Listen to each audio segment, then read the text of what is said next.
Jadi kapan Al-Mahdi muncul? Al-Mahdi itu penciriannya yamla'ul arda qista, akan memenuhi bumi dengan keadilan. Wa adla, ya sama artinya kama muliat zulman wa jawra, sebagaimana sebelum dia dibangkitkan oleh Allah, diislah oleh Allah, ditampilkan oleh Allah. Allah yang nampilin Pak, bukan orang, bukan jamaahnya. Allah yang tunjuk ente Mahdi.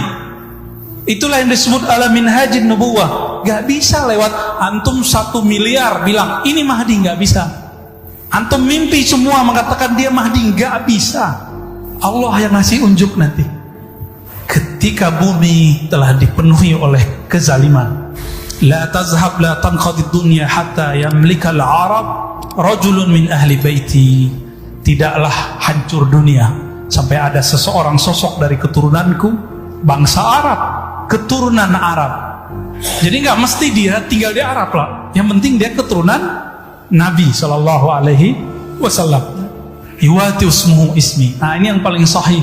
Jadi yang sama itu nama pencirian dia dan ilmunya, nggak mesti nama bapaknya. Jadi hadis yang mengatakan sama mirip namanya dan nama ayahnya itu kurang kuat. Yang kuat adalah itu yang sama persis berkesesuaian antara namanya dan nama Nabi Muhammad Sallallahu Alaihi Wasallam.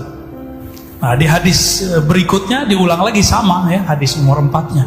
Seandainya tidak tersisa di bumi ini kecuali 1 hari, Allah akan panjangkan lalu Allah utus rajulan min ahli baiti, dari ahlu baitku.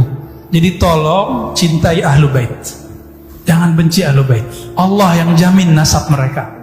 Al-Mahdi yang Allah guidance itu, yang Allah pilih itu keturunanku dari zuriat Fatimah. Keturunan Sayyidah Fatimah ada Hasan, ada Husain.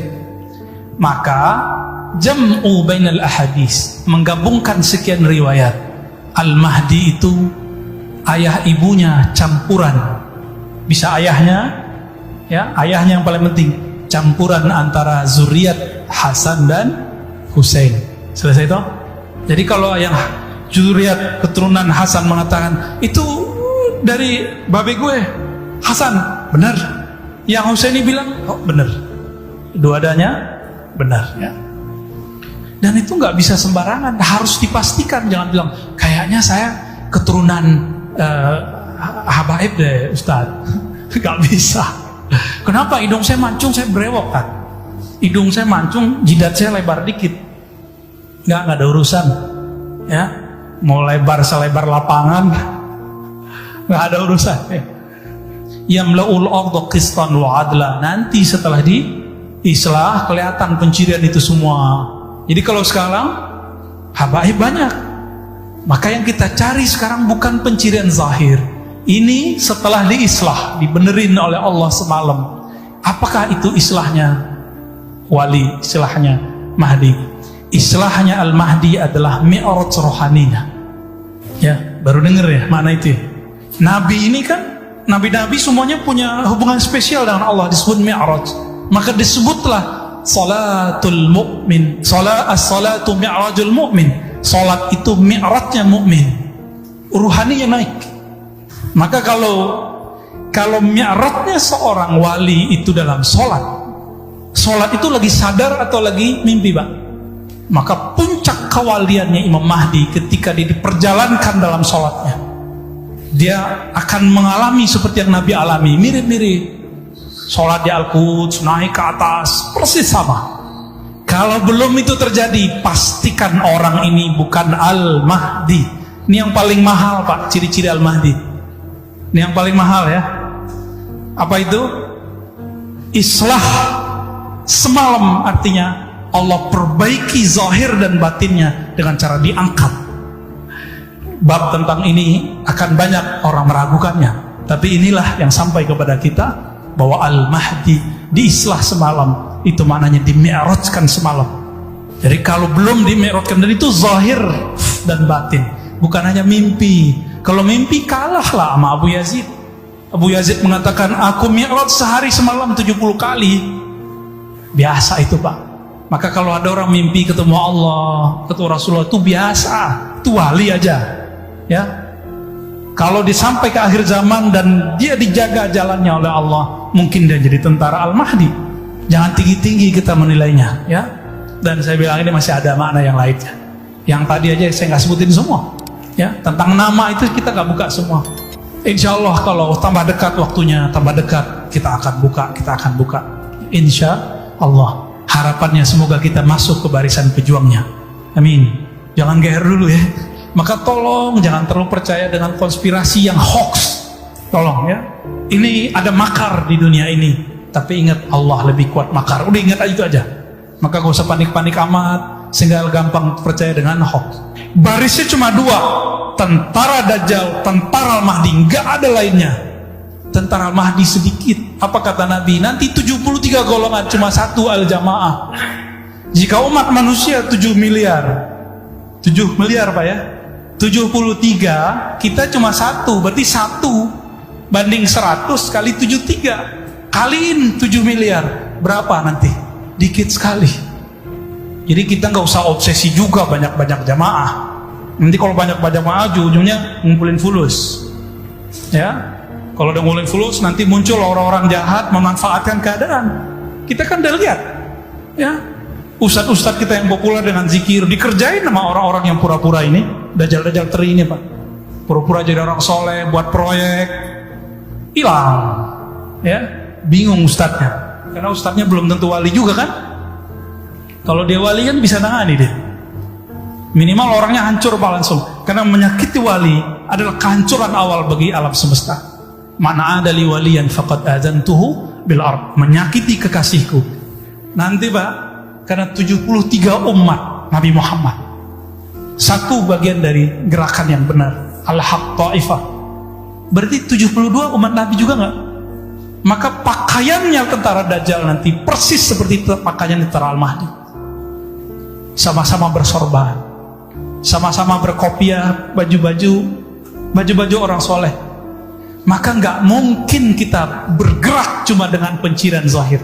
Silakan pakai pakaian yang indah, tapi pelajari pakaian yang batinnya. Insya Allah kita tambah cepat menemukannya, ya. Amin ya rabbal alamin.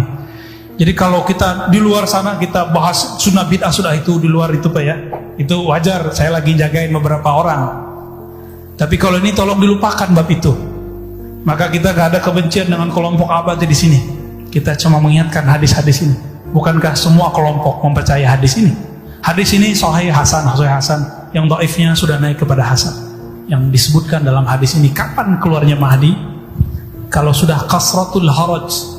Wa qila mal haraj ya Rasulullah. Apa itu haraj?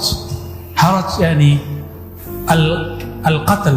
Banyak orang yang mati, terbunuh, baik dengan cara pembunuhan langsung ataupun lewat virus ini yang paling jelas.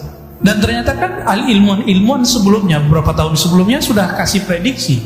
Gak tahu dia ikut serta apa enggak, kita nggak ngerti ya, bahwa nanti untuk menghancurkan suatu negara gak perlu pakai nuklir, cukup pakai benda kecil ini. Dia pernah ngomong gitu kan dulu. Kalau sudah begitu, ini yang disebut di hadis tadi, idza muliat al-ardu zulman wa jawra, ketika muka bumi semua negara sudah habis batas-batas negaranya. Kenapa? Karena orang sudah nggak menghormati lagi pemimpinnya di mana aja. Kenapa orang mikirin makan sendiri Pak? Apalagi ntar kiamat. Kan banyak orang ngancam-ngancam kita. Ntar saya bersaksi di akhirat bahwa ente ini orang sesat. Boro-boro di akhirat. Nanti aja nggak sanggup Pak kita mikirin orang. Nanti urusannya sendiri-sendiri. Kecuali antum bagian dari gerakan Al-Mahdi. Mungkin diselamatkan Allah. Saya juga, kita semua. Kalau kita cuma ngurus diri sendiri, udah soleh-soleh sendirian, sholat banyak-banyak, gak bisa. Ngurusin ini gak bisa dengan banyak sholat. Ngurusin ini harus tahu peta-petanya kemana. Itu yang disebut di hadis Nabi. Ketika bumi dipenuhi kezaliman, nanti itu negara udah gak ada. Namanya doang Indonesia, namanya doang Malaysia, namanya doang Amerika, namanya doang Cina. Udah gak ada pantar, orang gak ada lagi respect sama pemimpinnya semua. Mau pemimpinnya disebut demokrasi, komunis, islami, gak ada yang dianggap. Itulah puncak zulman dan jawrah. Urusannya perut. keamanan. Orang kalau sudah lapar gimana? Berani bunuh orang nggak? Berani bunuh orang. Bukan hanya merasakan, kalau dia wali dia ikut berjuang. Karena hadis Imam Bukhari mengatakan bahwa kalau ada para syuhada meninggal, dia minta kepada Allah, ya Allah hidupkan kami kembali. Kan nggak mungkin Pak reinkarnasi, mungkin nggak? Nggak ada kan reinkarnasi dalam Islam. Maka dia nanti akan membersamai pejuang-pejuang itu nanti. Karena para syuhada Allah kasih akses paspor dan visa, bisa masuk alam barzakh, alam nyata, surga, bolak-balik suka-suka dia. Syuhada itu kalau meninggal. Wali-wali apalagi. Nabi, wali, syuhada. Kalau ada orang yang tidak meyakini adanya keturunan Rasulullah hari ini, kalau saya husnuzon berbaik sangka ya Mas ya, mungkin dia seperti saya dulu kan saya nggak percaya Pak, karena nggak tahu bahwa di hadis Imam Muslim ada perintah untuk hati-hati terhadap zuriat Nabi, ada di hadis Tirmizi ada. Dia ngerti hadisnya, bahwa hadis yang paling sahih setelah Quran Bukhari, nomor 3-nya Muslim, baru Abu Daud, baru Tirmizi. Di hadis Abu Daud ini kitab ke berapa tuh? Ketiga. Disebutkan Al-Mahdi minni, min ahli baiti, min waladi Fatimah. 3 redaksi. Al-Mahdi di akhir zaman itu keturunanku, keturunan Fatimah. Kalau Nabi ngomong begini, ini jaminan nggak kalau ahlu bait zuriat Nabi hidup sampai akhir zaman? Ya, kalau babeh ente nggak tahu nasab ente, jangan salahin babehnya Nabi Muhammad, orang keturunannya Nabi Muhammad. Ya, kalau saya sendiri ke atas cuma tahu 4 Pak nasabnya. Hatta Syekh Ahmad Khatib Al-Minangkabawi cerita, saya cuma tahu 4 nasab ke atas. Itu level Syekh Ahmad Khatib, ulama kita yang pernah jadi imam di Masjidil Haram. Inilah cara Allah menjaga para zuriat Nabi. Maka carilah sekarang zuriat Nabi. Tanya nih Habib Segaf nih, beliau punya nasab nih Pak ke atas sampai ke Nabi Adam punya. Atau nggak percaya datang ke rumahnya. Hanya zuriat Nabi yang dijaga, nggak ada yang lain. Ntar jangan cium tangan ya, pandemi Pak. Baik, saya rasa cukup. Semoga kajian ini membuka cakrawala mata hati dan pikiran kita. Saya minta ampun kepada Allah jika ada yang berlebihan. Saya minta ampun kepada Allah jika ada kalam yang tidak tepat. Nas'alullah ya Allah ya afu ya karim, afwaka wa afiyata wa salamatan minka. Amin ya rabbal alamin. Wa sallallahu ala nabiyina Muhammad. Subhanakallahumma wa bihamdika asyhadu an la